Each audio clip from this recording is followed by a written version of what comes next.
So people do not have as much money to spend already. And now with oil prices elevated, they're spending even less. Materials, of course, with those increased costs, if you're invested in a materials producer, higher prices, they are still performing well. XLB is a signal ETF for inflation trends, as well as construction demands and commodity cycles. So you can see this correlates with oil moving to all-time. You can see this is elevated because inflation trends and rising input costs are affecting the materials sector. Financials still pretty bearish here. We have not been able to get above these moving averages. You can see we tested the moving average here, and take a look at Bank of America, for example. Healthcare is holding the moving averages. Healthcare is above the moving average, but you can see we're contained within this range, which means potentially we could see either direction on healthcare. Communications are gapping up here. However, are we going to see continuation? I don't know. Real estate. Every week I like to look at which sectors perform the best and which sectors are underperforming.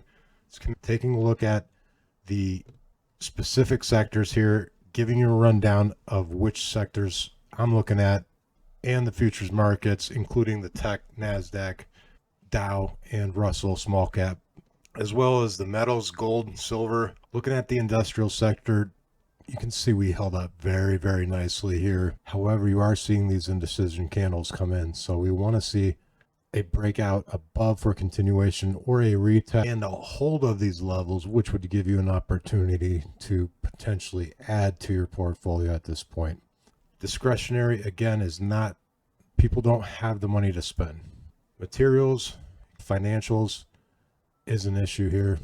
Fairly large red candle. Let's see if healthcare can hold up next week.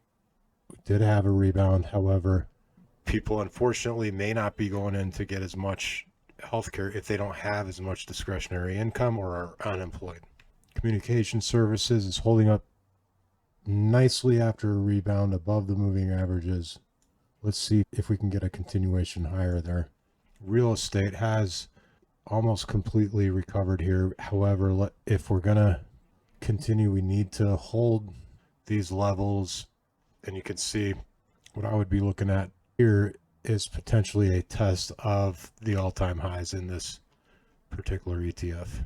So all-time highs way up here. You can see we rejected.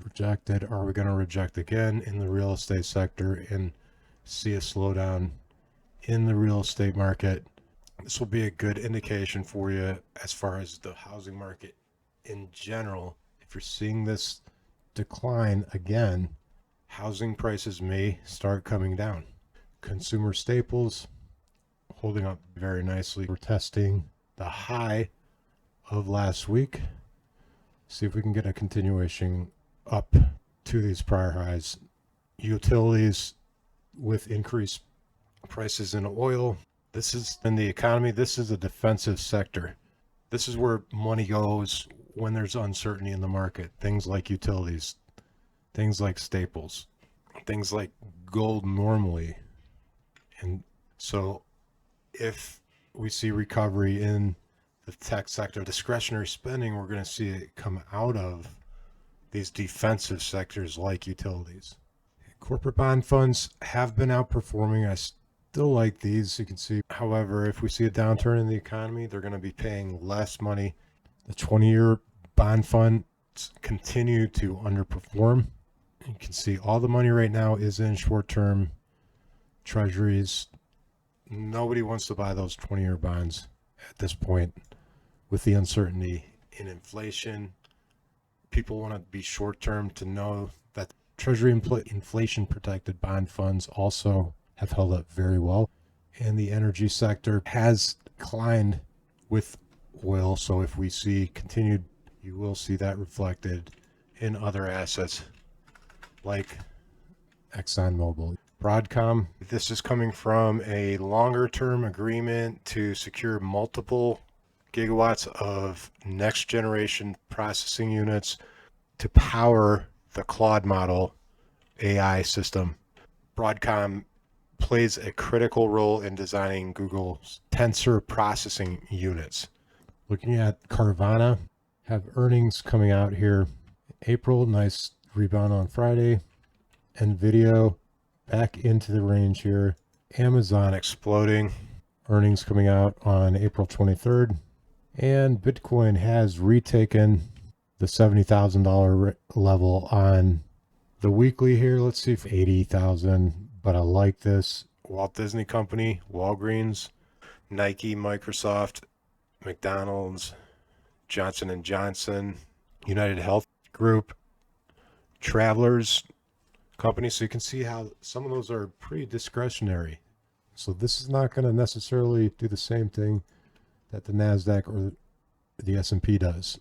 So there's only 30 companies in it. Oil, that is your signal to look out for continued downside in the market.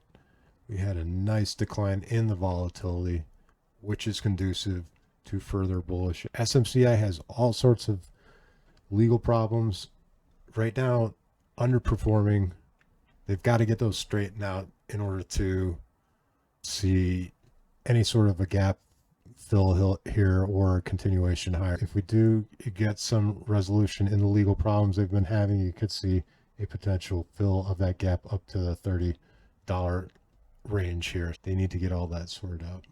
This has been your update for April 10th, 2026. Hit that alert button and you'll get updates when I post at the end of every week. Have a great one, everybody.